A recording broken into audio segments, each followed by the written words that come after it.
Good morning 12th class students. हम discuss कर रहे थे बेटा unit 8 and name of unit 8 is D and F block elements.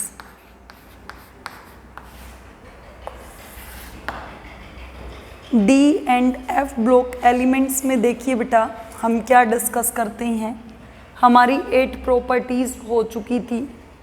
9th property start करते हैं बेटा। 9th property is catalytic property. 9th property is catalytic property.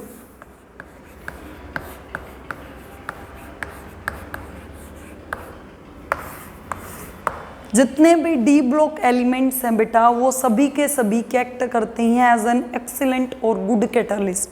क्यों act करते हैं? क्योंकि एक्चुअली ट्रांजिशन मेटल्स क्या हैं जो कैटालिस्ट की तरह एक्ट करते हैं, वो रिएक्टेंट मॉलिक्यूल्स को जस्ट क्या प्रोवाइड करते हैं, एक सरफेस, ताकि रिएक्टेंट मॉलिक्यूल्स इस सरफेस पे कंबाइन करके रिएक्ट करके फाइनली किस में कन्वर्ट हो जाएं, प्रोडक्ट में। और हमें पता है ये कैटालिस्ट एज इट इज क्या रहता है, रीजनरेट। जैसे इस बोर्ड का काम क्या है, आपको टॉपिक समझाना, बोर्ड साफ किया, then it is again regenerated. तो कैटालिस्ट क्या है, रिएक्टेंट मॉलिक्यूल्स को सरफेस देता है ताकि वो रिएक्टेंट मॉलिक्यूल्स किसके अंदर कन्वर्ट हो सकें, प्रोडक्ट में। अब क्वेश्चन है कि mostly D block, NCERT question ही है बेटा, mostly D block elements as a good catalyst क्यों एक्ट करते हैं। फर्स्ट रीजन है as a good catalyst act करने के लिए इन सभी में क्या होती हैं, बहुत सारी अनऑक्यूपाइड, इन सभी डी ब्लॉक एलिमेंट में बहुत सारी अनऑक्यूपाइड क्या प्रेजेंट होती है, सरफेस। अनऑक्यूपाइड सरफेस का मतलब क्या है, इनके अंदर वेकेंट जगह होती है। जगह होगी तो बहुत सारे रिएक्टेंट मॉलिक्यूल्स इन पे जुड़ के किस में कन्वर्ट हो जाएंगे, प्रोडक्ट में। तो इन अनऑक्यूपाइड सरफेस में क्या है, इनके साथ बहुत सारी क्या होती है, वेकेंट सरफेस। वेकेंट सरफेस होगी तो बहुत सारा क्या होगा, सरफेस एरिया। बहुत सारा क्या होगा, सरफेस एरिया, जिसके कारण बहुत सारे elements as a catalyst act करके, डी ब्लॉक के एलिमेंट्स एक्ट करके कैटालिस्ट सरफेस देके, सरफेस एरिया ज़्यादा होने से एब्जॉर्प्शन ऑफ रिएक्टेंट मॉलिक्यूल्स क्या हो जाएगा, easy. Absorption of reactant molecule क्या हो जाएगा, easy. Adsorption of reactant molecule क्या हो जाएगा, इजी, जिसके कारण हमारी रेट ऑफ रिएक्शन क्या हो जाती है, हाई। सीधी सी बात क्या है बेटा, जो कैटालिस्ट है, डी ब्लॉक के मेटल जो कैटालिस्ट एक्ट करती हैं, कोई भी रिएक्टेंट इनकी सरफेस पे जब खाली जगह है तभी तो कंबाइन हो सकता है। इस बोर्ड पे ऊपर मैंने फिल कर दिया तो कोई रिएक्टेंट आ ही नहीं सकता, लिखा ही नहीं जा सकता, क्योंकि सरफेस क्या है, ऑक्यूपाइड। बट इनमें सरफेस क्या है, अनऑक्यूपाइड है, वेकेंट है, जिसके कारण सरफेस एरिया ज़्यादा है, सरफेस एरिया खाली जगह ज़्यादा है, तो रिएक्टेंट मॉलिक्यूल्स का एडजॉर्प्शन क्या हो जाएगा, easy. This is according to what, this is according to the modern adsorption theory. ये किसके अकॉर्डिंग है, मॉडर्न एडजॉर्प्शन थ्योरी के according. This is according to modern adsorption theory. दूसरा पॉइंट है बेटा, जो डी ब्लॉक के एलिमेंट्स हैं वो सभी के सभी क्या शो करते हैं, दे शो वेरिएबल ऑक्सीडेशन स्टेट। दे शो वेरिएबल ऑक्सीडेशन स्टेट मतलब क्या है, जैसे हमने कल बेटा वेनेडियम का एग्जाम्पल लिया था, वेनेडियम का atomic number 22, configuration argon 3d2 4s2। अगर केवल s के इलेक्ट्रॉन लूज करता है तो +2 ऑक्सीडेशन स्टेट हो जाएगी। एक d का भी बॉन्डिंग में पार्टिसिपेट कर जाए तो +3, और 2d के पार्टिसिपेट कर जाए बेटा तो ऑक्सीडेशन स्टेट क्या होगी, +4। तो क्योंकि इसमें 3d ns और n-1d ऑर्बिटल्स की एनर्जी क्या होती है, कंपेरेबल। तो कंपेरेबल होगी तो कभी वेनेडियम +2 में कॉम्प्लेक्सेस बना रहा है, कभी +3 में बना रहा है, कभी +4 में बना रहा है, डिफरेंट तरह के कंपाउंड्स।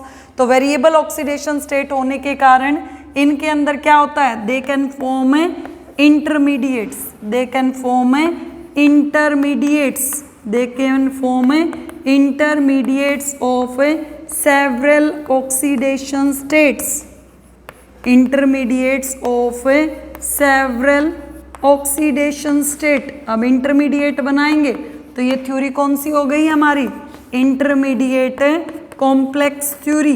ये थ्योरी क्या हो गई हमारी, इंटरमीडिएट कॉम्प्लेक्स थ्योरी। ओके, उसके बाद बेटा थर्ड पॉइंट हम डिस्कस करते हैं, डी ब्लॉक एलिमेंट्स में बहुत सारे क्या होते हैं, अनपेयर्ड इलेक्ट्रॉन्स, बहुत सारे क्या होते हैं, unpaired electrons and vacant D orbital.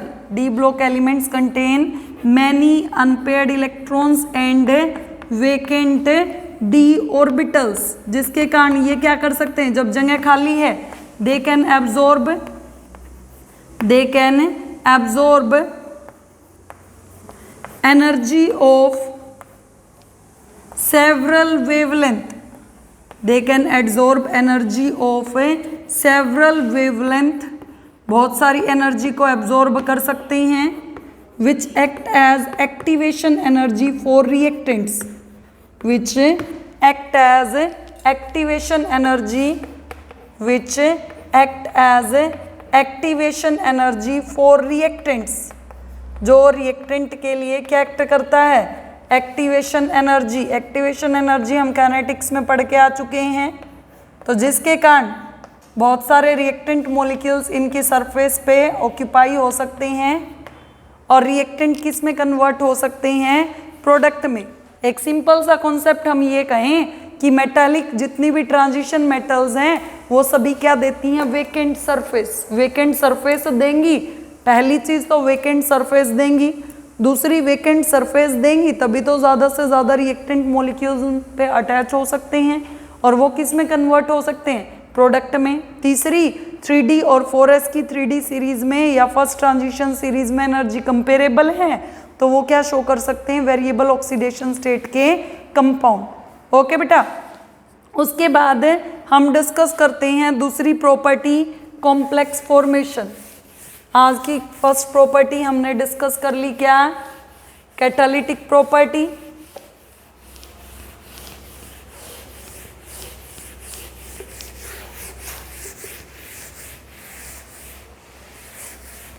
अगली यूनिट डिस्कस करेंगे बेटा कोऑर्डिनेट बॉन्ड से रिलेटेड कोऑर्डिनेशन कंपाउंड्स। तो 10th प्रॉपर्टी है बेटा complex formation. 10th property is a complex formation. अब ये कॉम्प्लेक्स का मतलब क्या होता है, कौन कौन से काउंटर पार्ट कॉम्प्लेक्स बनाने के ड्यूरिंग इम्पोर्टेंट होते हैं, ये सब डिस्कस करते हैं हम किसके अंदर, कॉम्प्लेक्स फॉर्मेशन के अंदर। तो देखिए बेटा कॉम्प्लेक्स फॉर्मेशन में हम क्या क्या पॉइंट्स डिस्कस करते हैं। दो किसी भी कोऑर्डिनेट बॉन्ड बनने के दौरान दो काउंटर पार्ट होते हैं, एक तो मेटल और एक लीगेंड। मेटल का पर्पस क्या है, वेकेंट डी ऑर्बिटल होना, वेकेंट डी ऑर्बिटल होना, और लीगेंड में इलेक्ट्रॉन पेयर होते हैं। लीगेंड में इलेक्ट्रॉन पेयर डोनेट किसको किए जाएंगे, इस मेटल को। तो लीगेंड एक्ट करता है एज ए इलेक्ट्रॉन डोनर और मेटल क्या एक्ट करती है बेटा, एज ए इलेक्ट्रॉन एक्सेप्टर, क्योंकि लीगेंड मेटल को इलेक्ट्रॉन देने वाला है और एक्सेप्ट मेटल के वेकेंट डी ऑर्बिटल करते हैं। तो इनके बीच में क्या बन गया, एक कोऑर्डिनेट बॉन्ड। इनके बीच में क्या बन गया, एक कोऑर्डिनेट बॉन्ड। और जो कंपाउंड कोऑर्डिनेट बॉन्ड के थ्रू फॉर्म होते हैं उन्हीं को हम क्या बोलते हैं बेटा, कोऑर्डिनेशन कंपाउंड्स या simply complex compounds. The compounds which are formed by formation of coordinate bond, donated electron pairs donated by one atom but shared by metal as well as ligand, मतलब बोथ एटम्स, उसको हम क्या कहते हैं, coordinate bond. और जिन compound में coordinate bond formation की इन्वॉल्वमेंट होती है उन कंपाउंड्स को हम क्या कहते हैं, कोऑर्डिनेशन कंपाउंड्स या कॉम्प्लेक्स कंपाउंड्स। अब कैरेक्टरिस्टिक क्या क्या होंगी बेटा, देखिए पहला वेकेंट डी ऑर्बिटल होगा मेटल के अंदर, वेकेंट डी ऑर्बिटल होगा तभी तो क्या कर सकेंगे, ये लिगेंड इलेक्ट्रॉन पेयर अपने डोनेट कर पाएंगे, तभी कॉम्प्लेक्स बन पाएगा। दूसरी कंडीशन बेटा, वेकेंट डी ऑर्बिटल के साथ स्मॉल कैटायनिक साइज, जितना साइज मेटल पे, मेटल कैसे बनती हैं, by loss of electron, loss of electron से क्या बनता है, कैटायन। कैटायन का साइज जितना छोटा होगा उतना इलेक्ट्रॉन को एक्सेप्ट करने की टेंडेंसी मेटल्स की क्या होगी, ज्यादा। थर्ड है बेटा vacant D orbital, third is vacant D orbital. Transition metals में जितने इलेक्ट्रॉन्स, अब डी ऑर्बिटल है, डी ऑर्बिटल में अगर एक इलेक्ट्रॉन है तो वेकेंट जगह कितनी प्रेजेंट है बेटा, 9। 2 इलेक्ट्रॉन्स प्रेजेंट है तो वेकेंट साइड्स कितने प्रेजेंट है, 8, क्योंकि एक डी सबशेल में टोटल 10 इलेक्ट्रॉन्स आ सकते हैं ना, 5 ऑर्बिटल्स हैं, 1 2 3 4 5, एक ऑर्बिटल में इलेक्ट्रॉन्स कितने आ सकते हैं, 2, तो 5 ऑर्बिटल्स में कितने इलेक्ट्रॉन आ सकते हैं, 10। उसके बाद बेटा 11th प्रॉपर्टी हम डिस्कस करते हैं, इंटरस्टिशियल कंपाउंड्स।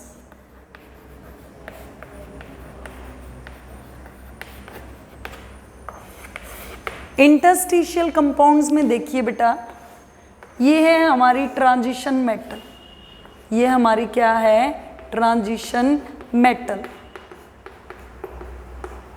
इस ट्रांजिशन मेटल में कुछ वेकेंट सरफेसेस, वेकेंट स्पेस, हम अभी बार बार यही पॉइंट डिस्कस कर रहे हैं, प्रेजेंट होते हैं। इन ट्रांजिशन मेटल्स को जब कुछ स्मॉलर एटम्स जैसे कार्बन, हाइड्रोजन, नाइट्रोजन या ऑक्सीजन, कुछ स्मॉलर एटम्स की प्रेजेंस में, इन्हें ट्रांजिशन मेटल्स को जब कुछ स्मॉलर एटम जैसे कि कार्बन, हाइड्रोजन, ऑक्सीजन, नाइट्रोजन की प्रेजेंस में हीट किया जाता है, then they result in the formation of what बेटा, they result in the formation of interstitial compounds. तो ये ट्रांजिशन मेटल्स किसकी फॉर्मेशन रिजल्ट करते हैं, they result in the formation of interstitial compounds. अब ऐसी कौन कौन सी कैरेक्टरिस्टिक्स हैं जो इन इंटरस्टिशियल कंपाउंड्स और ट्रांजिशन मेटल्स में वेरी करती हैं, तो इसी में हम डिस्कस करते हैं characteristics of interstitial compounds. First बेटा ये होते हैं non stoichiometric, these compounds are non stoichiometric. Non stoichiometric क्या थे, the compounds in which cation to anion ratio becomes different as identified by ideal chemical formula। Vanadium hydride है, hydrogen पे ratio कितना है, 1.57, मतलब फ्रैक्शन की फॉर्म में present है। दूसरा, इनके मेल्टिंग और बॉइलिंग पॉइंट, इनके मेल्टिंग और बॉइलिंग पॉइंट ओरिजिनल कंपाउंड से क्या होते हैं, ज़्यादा। तीसरा, मेल्टिंग और बॉइलिंग पॉइंट ज़्यादा होंगे तो ये कंपाउंड क्या होंगे, केमिकली इनर्ट। ये कंपाउंड क्या होंगे, केमिकली इनर्ट। चौथा, ये सब किया किस लिए गया है, क्योंकि इन कंपाउंड्स की कंडक्टिविटी, इन कंपाउंड्स की कंडक्टिविटी एक ओरिजिनल ट्रांजिशन मेटल्स की कंपैरिजन में क्या होती है, ज़्यादा। इन कंपाउंड्स की कंडक्टिविटी ओरिजिनल ट्रांजिशन मेटल की कंपैरिजन में क्या होती है, ज़्यादा। तो आज के वीडियो में बेटा हमने 3 प्रॉपर्टीज डिस्कस की, कौन कौन सी, कैटालिटिक प्रॉपर्टीज, कॉम्प्लेक्स फॉर्मेशन और इंटरस्टिशियल कंपाउंड। इन सभी प्रॉपर्टीज का केवल एक ही बेसिस है, क्या बेसिस है बेटा बताएंगे। सभी में ट्रांजिशन मेटल्स में क्या होती हैं, वेकेंट डी ऑर्बिटल कह दीजिए इस चीज़ को आप, चाहे अनऑक्यूपाइड स्पेस कह दीजिए। ओके, ये वेकेंट डी ऑर्बिटल लिख दिया हमने 2 रीजंस में। यहाँ पे क्या आएगा, presence of a positive charge, presence of a positive charge, actually cation ही है तो पॉजिटिव चार्ज होगा, इलेक्ट्रॉन्स की डेफिशिएंसी होगी, तभी तो ये ट्रांजिशन मेटल्स क्या कर पाएंगे, इलेक्ट्रॉन्स को एक्सेप्ट कर पाएंगे।